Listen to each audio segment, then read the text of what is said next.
ನಮಸ್ಕಾರ ಧನುರಾಶಿಯ ಸ್ನೇಹಿತರೆ, ಇಂದಿನ ರಾಶಿ ಭವಿಷ್ಯಕ್ಕೆ ಸ್ವಾಗತ. ಇಂದಿನ ವಿಶೇಷ ಸುದ್ದಿ: ರಾಶಿಚಕ್ರದ ಮನೆ ಬಾಗಿಲಿನಲ್ಲಿ ಶೀಘ್ರದಲ್ಲೇ ಹಬ್ಬ ಬರಲಿದೆ. ಇದರರ್ಥ ಮನೆಯಲ್ಲಿ ಅತಿಥಿಗಳು, ಶುಭ ಸಂದರ್ಭಗಳು ಮತ್ತು ಜನಸಂದಣಿ ಹೆಚ್ಚಾಗುವ ಸಾಧ್ಯತೆ ಇದೆ. ಯಾವ ರಾಶಿಯವರು ಅದೃಷ್ಟವಂತರು? ಇಂದಿನ ಜಾತಕ ಏನು ಹೇಳುತ್ತದೆ ಎಂಬುದನ್ನು ತಡ ಮಾಡದೆ ತಿಳಿದುಕೊಳ್ಳೋಣ. ನಿಮ್ಮ ರಾಶಿಚಕ್ರ ಚಿಹ್ನೆಗಳು. ಸ್ನೇಹಿತರೆ, ದೇವರ ಮನೆ ತಡವಾಗಿದೆ, ಆದರೆ ಕತ್ತಲೆಯಾಗಿಲ್ಲ ಎಂದು ನಾನು ನಿಮಗೆ ಮೊದಲೇ ಹೇಳಿದ್ದೆ. ಒಳ್ಳೆಯ ಸಮಯ. ಈಗ ನೀವು ಸಿಂಹದಂತೆ ಗರ್ಜಿಸುತ್ತೀರಿ. ಹೌದು, ರಾಜನಾಗಲು ಸಿದ್ಧರಾಗಿ. ಸಮಯ ಕಡಿಮೆ ಇದೆ. ಮುಂದಿನ 24 ಗಂಟೆಗಳು ನಿಮಗೆ ನಿಮ್ಮ ಜೀವನದಲ್ಲಿ ಒಂದು ಪ್ರಮುಖ ಘಟನೆಯಾಗುತ್ತದೆ. ನಿಮ್ಮ ಮನೆ ಬಾಗಿಲಲ್ಲೇ ಜಾತ್ರೆ ನಡೆಯಲಿದೆ. ಕಾರಣ ತಿಳಿದರೆ ನಿಮಗೆ ಆಶ್ಚರ್ಯವಾಗುತ್ತದೆ. ವಿಡಿಯೋವನ್ನು ಕೊನೆಯವರೆಗೂ ನೋಡಲು ಮರೆಯಬೇಡಿ. ಬೆಳಿಗ್ಗೆ ಅಥವಾ ಸಂಜೆ ನಿಮ್ಮ ಮನೆ ಬಾಗಿಲಿನಲ್ಲಿ ಅಷ್ಟೊಂದು ಜನಸಂದಣಿ ಸೇರುತ್ತದೆ. ಇದ್ದಕ್ಕಿದ್ದಂತೆ ಒಂದು ಜಾತ್ರೆಯಂತೆ ಜನಸಮೂಹ ಸೇರುತ್ತದೆ. ದೂರ ದೂರದ ಜನರು ನಿಮ್ಮ ಮನೆ ಬಾಗಿಲಲ್ಲಿ ಸಾಲುಗಟ್ಟಿ ನಿಂತಿರುವುದನ್ನು ಕಲ್ಪಿಸಿಕೊಳ್ಳಿ ಮತ್ತು ನಿಮ್ಮ ಸಲಹೆ ಕೇಳುವುದು, ನಿಮ್ಮ ಆಶೀರ್ವಾದ ಕೇಳುವುದು ಎಂದು ನೀವು ಕೇಳುತ್ತಿರುವಂತೆ ಧ್ವನಿಸಬಹುದು. ನಾನು ಅದನ್ನು ನಂಬುತ್ತೇನೆ ಮತ್ತು ಅದು ನಿಜ. ಅದು ಇಂದಿಗೂ ಹಾಗೆಯೇ ಧ್ವನಿಸುತ್ತದೆ. ಆದರೆ ಜ್ಯೋತಿಷ್ಯ ಶಾಸ್ತ್ರವು ಅದು ದೇವರ ಸೂಚನೆ ಎಂದು ಹೇಳುತ್ತದೆ. ಕೆಲವು ಜನರ ಜಾತಕಗಳು ಅವರ ಮನೆ ಬಾಗಿಲು ನಿಜವಾಗಿಯೂ ತೆರೆದಿರುತ್ತದೆ ಎಂದು ಸೂಚಿಸುತ್ತದೆ. ನನ್ನಂತಹ ಜನರಿಂದ ತುಂಬಿದೆ, ಏಕೆಂದರೆ ದೇವರು ಮತ್ತು ದೇವತೆಗಳು ನಿಮ್ಮ ಮನೆಯ ಸುತ್ತಲೂ ವಾಸಿಸಲಿದ್ದಾರೆ. ನೀವು ಸರಿಯಾಗಿ ಕೇಳಿದ್ದೀರಿ. ನಿಮ್ಮ ಮನೆಯ ಬಳಿ ಮಹಾದೇವನ ಶಿವಲಿಂಗ ಕಾಣಿಸಿಕೊಳ್ಳಲಿದೆ. ಇದು ಗ್ರಹಗಳ ಸಂಚಾರದ ಸಂಕೇತ. ಆದರೆ ಅನೇಕ ಜನರು ಆಶ್ಚರ್ಯಪಡಬಹುದು. ಗ್ಯಾರಂಟಿ ಇದ್ದರೆ ನೋಡಿ, ಭವಿಷ್ಯ ಇದ್ದರೆ ಭವಿಷ್ಯವಾಣಿಗಳು ಎಂದಿಗೂ ಗ್ಯಾರಂಟಿಯಾಗುತ್ತವೆ. ಆದರೆ ನಿಮ್ಮ ಮನೆ ಹೇಗಿರುತ್ತದೆ ಎಂಬುದರ ಸೂಚನೆಯಿದೆ. ಒಂದು ದೈವಿಕ ವ್ಯಕ್ತಿ ಹೊರಹೊಮ್ಮಲಿದ್ದಾರೆ. ಒಂದು ದೇವತೆ ಆಗಮಿಸಲಿದ್ದಾರೆ. ಒಂದು ದೇವತೆ ರೂಪಾಂತರಗೊಂಡು ನಿಮ್ಮ ಮನೆಯಲ್ಲಿ ಕಾಣಿಸಿಕೊಳ್ಳುತ್ತಾರೆ. ಇದು ನಂಬಲಾಗದಷ್ಟು ಜನದಟ್ಟಣೆಯಿಂದ ಕೂಡಿರುತ್ತದೆ. ಹೌದು, ನೀವು ಸರಿಯಾಗಿ ಕೇಳಿದ್ದೀರಿ. ಅತ್ಯಂತ ಆಶ್ಚರ್ಯಕರ ವಿಷಯವೇನೆಂದರೆ, ಈ ಯೋಗಕ್ಕೆ ಈಗ ಸಮಯ ಬಹಳ ಕಡಿಮೆಯಾಗಿದೆ. ವಿಡಿಯೋದ ಕೊನೆಯವರೆಗೂ ನಮ್ಮ ಜೊತೆ ಇರಿ, ಏಕೆಂದರೆ ಈ ಸಂಯೋಗವು ನಿಮ್ಮ ರಾಶಿಚಕ್ರ ಚಿಹ್ನೆಯಲ್ಲಿ ರೂಪುಗೊಳ್ಳುತ್ತಿದೆಯೇ ಎಂದು ನಾವು ನಿಮಗೆ ತಿಳಿಸುತ್ತಿದ್ದೇವೆ. ಸ್ನೇಹಿತರೆ, ಮುಂದಿನ 24 ಗಂಟೆಗಳಲ್ಲಿ ನೀವು ಶ್ರೀಮಂತರಾಗುತ್ತೀರಿ ಮತ್ತು ನಿಮ್ಮ ಜೀವನವು ಸಂಪೂರ್ಣವಾಗಿ ರೂಪಾಂತರಗೊಳ್ಳುತ್ತದೆ. ನೀವೇ ಸೃಷ್ಟಿಕರ್ತರಾಗಿರುವುದರಿಂದ ನೀವು ಬಯಸುವ ಎಲ್ಲ ಸಂತೋಷವನ್ನು ಪಡೆಯುತ್ತೀರಿ. ಮನೆಗೆ ಯಾರೋ ಒಬ್ಬರು ಭೇಟಿ ನೀಡಲಿದ್ದಾರೆ. ಅದು ಮಹಾದೇವನಾಗಿರಲಿ, ಕೃಷ್ಣನಾಗಿರಲಿ, ಹರೇ ವಿಷ್ಣುವಾಗಿರಲಿ ಅಥವಾ ಬೇರೆ ಯಾರಾದರಾಗಿರಲಿ. ಅದು ಒಬ್ಬ ವ್ಯಕ್ತಿಯಾಗಿದ್ದರೂ ಸಹ ಅವನು ನಿಮ್ಮ ಮನೆಯಲ್ಲಿ ಅಧ್ಯಯನ ಮಾಡಲಿದ್ದಾನೆ. ಸ್ನೇಹಿತರೆ, ನಿಮ್ಮ ಜೀವನದಲ್ಲಿ ಹೊಸ ಅಧ್ಯಾಯ ಪ್ರಾರಂಭವಾಗಲಿದೆ. ಹೊಸ ಹಣೆಬರಹ ಬರೆಯುವುದನ್ನು ಮುಂದುವರೆಸುವುದಕ್ಕಾಗಿ ನಾನು ನಿಮ್ಮನ್ನು ಅಭಿನಂದಿಸುತ್ತೇನೆ. ಅನೇಕ ಅಭಿನಂದನೆಗಳು. ನಿಮ್ಮ ಜೀವನವು ಬದಲಾಗಲಿದೆ. ನಿಮ್ಮ ಅದೃಷ್ಟ ಬೆಳಗಲಿದೆ. ನೀವು ಹಣದಿಂದ ತುಂಬಿ ಹೋಗುತ್ತೀರಿ. ದೇವರು ನಿಮಗೆ ಮತ್ತೊಂದು ಅವಕಾಶ ನೀಡಿದ್ದಾನೆ. ದೇವರ ಮನೆ ನಿಧಾನವಾಗಿದೆ, ಆದರೆ ಅನ್ಯಾಯವಲ್ಲ ಎಂದು ವಿಡಿಯೋದ ಆರಂಭದಲ್ಲಿ ನಾನು ನಿಮಗೆ ಹೇಳಿದ್ದೆ. ಮುಂದೆ ನಿಮಗೆ ಒಳ್ಳೆಯ ಸಮಯ ಕೂಡಿ ಬರುತ್ತಿದೆ. ನಿಮ್ಮ ಜೀವನವನ್ನು ತುಂಬ ಸಂತೋಷದಿಂದ ನಡೆಸುತ್ತೀರಿ. ನಾನು ಒಂದು ಸಣ್ಣ ಕಥೆಯನ್ನು ಹೇಳಲು ಬಯಸುತ್ತೇನೆ. ನಾನು ನಿಮ್ಮನ್ನು ವಿನಂತಿಸಿಕೊಳ್ಳುತ್ತೇನೆ, ದಯವಿಟ್ಟು ಎಚ್ಚರಿಕೆಯಿಂದ ಆಲಿಸಿ. ಒಂದು ಹಳ್ಳಿಯಲ್ಲಿ ರಾಮ್ಲಾಲ್ ಎಂಬ ರೈತ ವಾಸಿಸುತ್ತಿದ್ದ. ಅವನ ಪರಿಸ್ಥಿತಿಗಳು ತುಂಬ ಸಾಮಾನ್ಯವಾಗಿದ್ದವು. ಅವನಿಗೆ ಜೀವನ ನಿರ್ವಹಣೆ ಕಷ್ಟವಾಗುತ್ತಿತ್ತು. ಒಂದು ರಾತ್ರಿ ಅವನ ಮನೆ ಬಾಗಿಲಿಗೆ ದೈವಿಕ ಬೆಳಕು ಇಳಿಯುವ ಕನಸು ಕಂಡನು. ಮಾನವನು ದೇವರ ಅವತಾರ ಎಂದು ಹೇಳಲಾಗುತ್ತದೆ ಮತ್ತು ಒಬ್ಬರ ಮನೆ ಬಾಗಿಲಿನ ದೈವಿಕ ಬೆಳಕು ಅನೇಕವನ್ನು ಸೃಷ್ಟಿಸುತ್ತದೆ ಮತ್ತು ದೊಡ್ಡ ಅಂಗಳವನ್ನು ಮಾಡುತ್ತದೆ.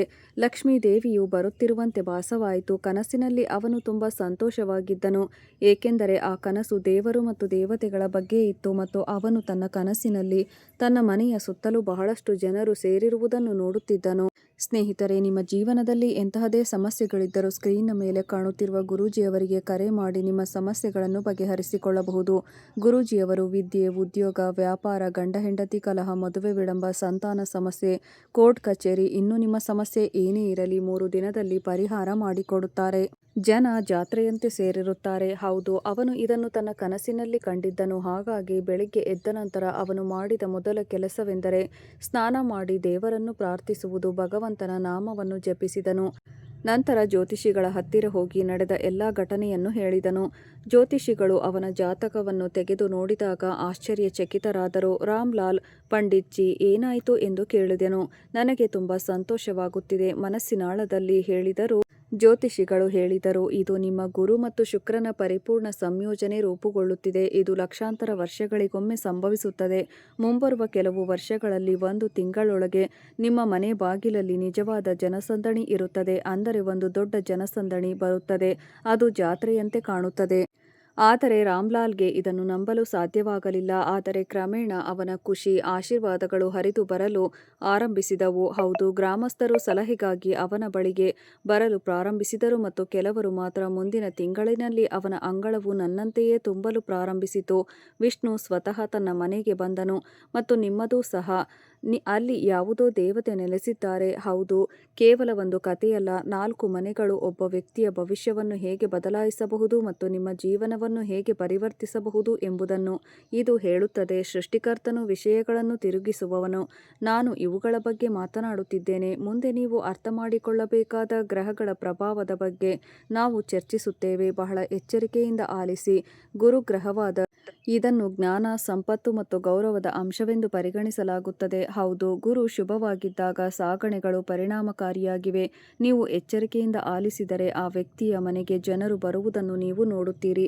ಜನರ ಸಂಖ್ಯೆ ಇದ್ದಕ್ಕಿದ್ದಂತೆ ಹೆಚ್ಚಾಗುತ್ತದೆ. ಅದಕ್ಕಾಗಿಯೇ ಇದನ್ನು ಸಾಮೂಹಿಕ ಯೋಗ ಎಂದು ಕರೆಯುತ್ತಾರೆ. ಶುಕ್ರ, ನಿಮಗೆ ತಿಳಿದಿರುವಂತೆ, ಅದು ಸಂತೋಷ, ಸಮೃದ್ಧಿ ಮತ್ತು ಆಕರ್ಷಣೆಯ ಸಂಕೇತವಾಗಿದೆ ಎಂಬುದು.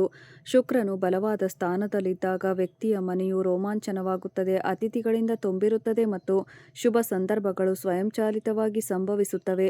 ಮುಂದಿನ ದಿನಗಳಲ್ಲಿ ನೀವು ಎಂದಿಗೂ ಊಹಿಸದಷ್ಟು ಒಳ್ಳೆಯ ಸುದ್ದಿಯನ್ನು ಸ್ವೀಕರಿಸುತ್ತೀರಿ. ಗುರು ಮತ್ತು ಶುಕ್ರ ಎರಡೂ ನಿಮಗೆ ಸಕಾರಾತ್ಮಕ ಚಿಹ್ನೆಗಳನ್ನು ತೋರಿಸುತ್ತಿವೆ.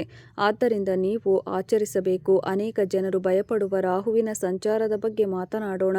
ಇದರ ಬಗ್ಗೆ ನಾನು ನಿಮಗೆ ವಿವರವಾಗಿ ಹೇಳಲು ಬಯಸುತ್ತೇನೆ. ಆದರೆ ವಿಡಿಯೋವನ್ನು ಬಿಟ್ಟು ಬಿಡಬೇಡಿ. ನಮ್ಮ ಚಾನಲ್ಗೆ ನೀವು ಹೊಸಬರಾಗಿದ್ದರೆ ಈಗಲೇ ಸಬ್ಸ್ಕ್ರೈಬ್ ಮಾಡಿಕೊಳ್ಳಿ ಮತ್ತು ವಿಡಿಯೋಗೆ ಲೈಕ್ ಮಾಡಿ. ಕಾಮೆಂಟ್ ಬಾಕ್ಸ್ನಲ್ಲಿ ಹರ ಹರ ಮಹಾದೇವ, ಓಂ ನಮಃ ಶಿವಾಯ ಎಂದು ಬರೆಯಿರಿ. ವಿಡಿಯೋ ಇಷ್ಟವಾದರೆ ಗುರುದೇವ ಧನ್ಯವಾದಗಳು ಎಂದು ಬರೆಯಿರಿ.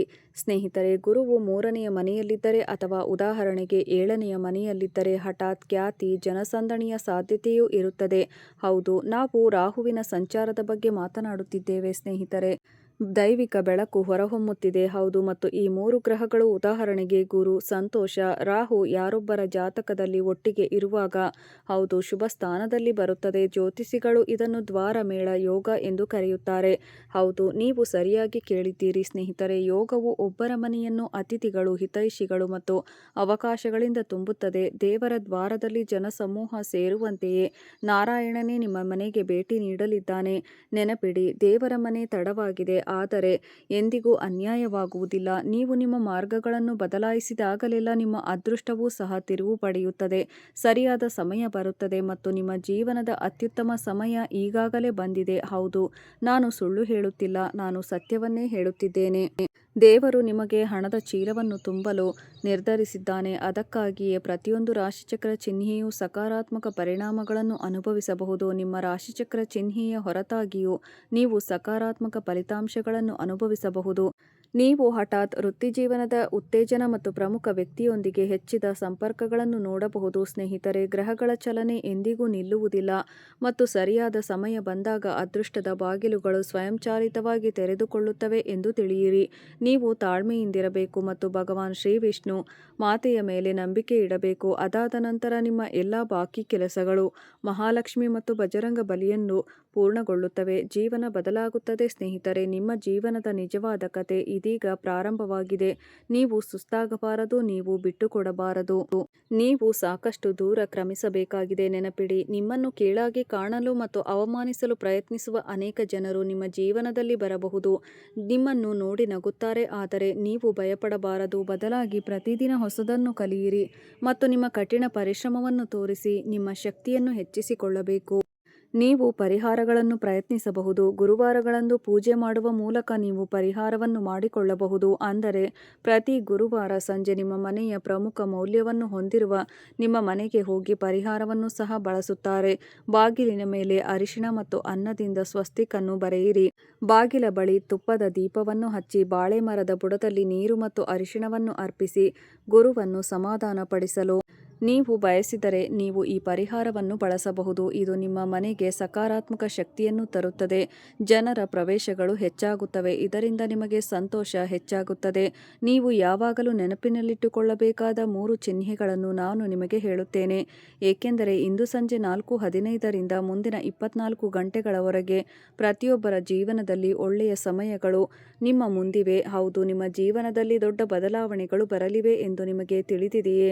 ಅನೇಕ ಜನರು ನಿರ್ಲಕ್ಷಿಸುತ್ತಿದ್ದ ಕೆಲವು ಚಿಹ್ನೆಗಳನ್ನು ದೇವರು ನೀಡುತ್ತಾರೆ. ಗೌರವಾನ್ವಿತ ಸ್ಥಳ. ಕಳೆದ ಕೆಲವು ದಿನಗಳಿಂದ ನೀವು ಈಗ ಈ ಯಾವುದೇ ಚಿಹ್ನೆಗಳನ್ನು ಅನುಭವಿಸುತ್ತಿದ್ದರೆ ಇದನ್ನು ದೇವರಿಂದ ಬಂದ ಒಂದು ಸಕಾರಾತ್ಮಕ ಸೂಚನೆ ಎಂದು ಪರಿಗಣಿಸಿ. ಹೌದು ಸ್ನೇಹಿತರೆ, ಹಾಗಾದರೆ ಮೊದಲ ಸೂಚನೆ ಏಕೆ ಮುಂದಕ್ಕೆ ಸಾಗುತ್ತಿದೆ? ಗಮನವಿಟ್ಟು ಆಲಿಸಿ. ತಾಯಿಯಾಗುವ ಹೊರೆ ಇದ್ದಕ್ಕಿದ್ದಂತೆ ಕಡಿಮೆಯಾಗಲು ಪ್ರಾರಂಭಿಸುತ್ತದೆ. ಯಾವುದೇ ಸ್ಪಷ್ಟ ಕಾರಣವಿಲ್ಲದೆ ನೀವು ನಿಮ್ಮೊಳಗೆ ಶಾಂತಿಯ ಭಾವನೆಯನ್ನು ಅನುಭವಿಸುತ್ತೀರಿ. ಮೊದಲು ನಿಮ್ಮನ್ನು ಕಾಡುತ್ತಿದ್ದ ವಿಷಯಗಳು ಇನ್ನು ಮುಂದೆ ಅಷ್ಟು ದೊಡ್ಡ ವಿಷಯವಲ್ಲ ಎಂದು ತೋರುತ್ತವೆ. ಈ ಪರಿಸ್ಥಿತಿ ನಿಮ್ಮ ಪರವಾಗಿರಲಿದೆ ಮತ್ತು ನೀವು ಯಾವುದೇ ಕೆಲಸ ಮಾಡಿದರೂ ಅದರಲ್ಲಿ ನೀವು ಬಹಳಷ್ಟು ಯಶಸ್ಸನ್ನು ಪಡೆಯುತ್ತೀರಿ ಎಂಬ ವಿಭಿನ್ನ ರೀತಿಯ ವಿಶ್ವಾಸ ನಿಮ್ಮ ಮನಸ್ಸಿನಲ್ಲಿ ಮೂಡುತ್ತದೆ. ನೀವು ಹೆಚ್ಚು ಗಮನಹರಿಸುತ್ತೀರಿ ಮತ್ತು ನಿಮ್ಮ ಕೆಲಸ ಸ್ವಯಂಚಾಲಿತವಾಗಿ ಮುಗಿಯಲು ಪ್ರಾರಂಭವಾಗುತ್ತದೆ. ಎರಡನೆಯದಾಗಿ ಮತ್ತು ಮುಖ್ಯವಾಗಿ, ಸಂಘವನ್ನು ಎಚ್ಚರಿಕೆಯಿಂದ ಆಲಿಸಿ. ಸ್ಥಗಿತಗೊಂಡ ಕೆಲಸವು ಇದ್ದಕ್ಕಿದ್ದಂತೆ ಮುಂದಕ್ಕೆ ಚಲಿಸುತ್ತದೆ. ನೀವು ಕೆಲಸ ಪಡೆಯಲು ಬಹಳ ದಿನಗಳಿಂದ ಪ್ರಯತ್ನಿಸುತ್ತಿದ್ದೀರಿ, ಆದರೆ ಇನ್ನೂ ಯಶಸ್ವಿಯಾಗಲಿಲ್ಲ. ನಿಮಗೆ ಸಹಾಯ ಮಾಡಲು ಯಾರಾದರೂ ಇದ್ದಕ್ಕಿದ್ದಂತೆ ಅಲ್ಲಿ ಸಿಗಬಹುದು. ನಿಮಗೆ ಫೋನ್ ಕರೆ ಬರಬಹುದು ಅಥವಾ ಹೊಸ ಮಾರ್ಗವನ್ನು ಕಂಡುಕೊಳ್ಳಬಹುದು. ಸಣ್ಣ ವಿಷಯಗಳು, ಅಡೆತಡೆಗಳು ದೂರವಾಗಲು ಪ್ರಾರಂಭಿಸಿದರೆ ಅದನ್ನು ಒಳ್ಳೆಯ ಸಮಯ ಆರಂಭವಾಗುವುದರ ಸಂಕೇತವೆಂದು ನೀವು ಪರಿಗಣಿಸಬಹುದು. ಏಕೆಂದರೆ ನಿಮ್ಮ ಜೀವನದಲ್ಲಿ ಶೀಘ್ರದಲ್ಲೇ ಒಳ್ಳೆಯ ಸಂಗತಿಗಳು ಸಂಭವಿಸುತ್ತವೆ. ನೀವು ಎಂದಿಗೂ ಮರೆಯಲಾಗದ ಒಂದು ಮಹತ್ವದ ಘಟನೆ ಸಂಭವಿಸುತ್ತದೆ, ಏಕೆಂದರೆ ನೀವು ವಿಷ್ಣುವಿನ ಆಶೀರ್ವಾದವನ್ನು ಪಡೆಯುತ್ತೀರಿ. ಮೂರನೆಯ ಮತ್ತು ಅತ್ಯಂತ ಮಹತ್ವದ್ದಾಗಿದೆ, ಗಂಭೀರ ಬಿಕ್ಕಟ್ಟು. ನೀವು ಇದನ್ನು ಬಹಳ ಎಚ್ಚರಿಕೆಯಿಂದ ಆಲಿಸಬೇಕು. ಈ ಸಿಗ್ನಲ್ ನಿಮಗೆ ತುಂಬ ಪ್ರಯೋಜನಕಾರಿಯಾಗಬಹುದು. ಸ್ನೇಹಿತರೆ, ಹೊಸ ಕೆಲಸವನ್ನು ಪ್ರಾರಂಭಿಸುವುದನ್ನು ಊಹಿಸಿ. ಯಾವುದೇ ಜವಾಬ್ದಾರಿ, ಯಾವುದೇ ಮನ್ನಣೆ ಅಥವಾ ಹಣ ಗಳಿಸುವ ಹೊಸ ಮಾರ್ಗವು ನಿಮಗೆ ತೆರೆದುಕೊಳ್ಳಬಹುದು. ಮೊದಲಿಗೆ ಇದು ಚಿಕ್ಕದಾಗಿ ಕಾಣಿಸಬಹುದು, ಆದರೆ ಅಂತಿಮವಾಗಿ ಇದು ನಿಮ್ಮ ಜೀವನದ ಒಂದು ದೊಡ್ಡ ಭಾಗವಾಗುತ್ತದೆ. ಬದಲಾವಣೆಯನ್ನು ತರಬಹುದು. ನೀವು ಕೇವಲ ಊಹಿಸಿದ್ದಂತಹ ಬದಲಾವಣೆ, ಆದರೆ ನಿಜವಾದ ಘಟನೆ ನಿಮ್ಮ ಜೀವನದಲ್ಲಿಯೂ ಸಂಭವಿಸಬಹುದು. ಅನೇಕ ಜನರು ಆಶ್ಚರ್ಯಚಕಿತರಾಗುತ್ತಾರೆ. ನಾನು ಹೇಳುವುದೇನೆಂದರೆ, ಈ ಸಂಜೆ ನಡೆಯುತ್ತಿರುವ ನಿಮ್ಮ ಕಠಿಣ ಪರಿಶ್ರಮದ ಫಲಿತಾಂಶ ಇದು. ಸ್ನೇಹಿತರೆ, ಇಲ್ಲಿಯವರೆಗೂ ವಿಡಿಯೋ ನೋಡಿದ್ದಕ್ಕಾಗಿ ಧನ್ಯವಾದಗಳು.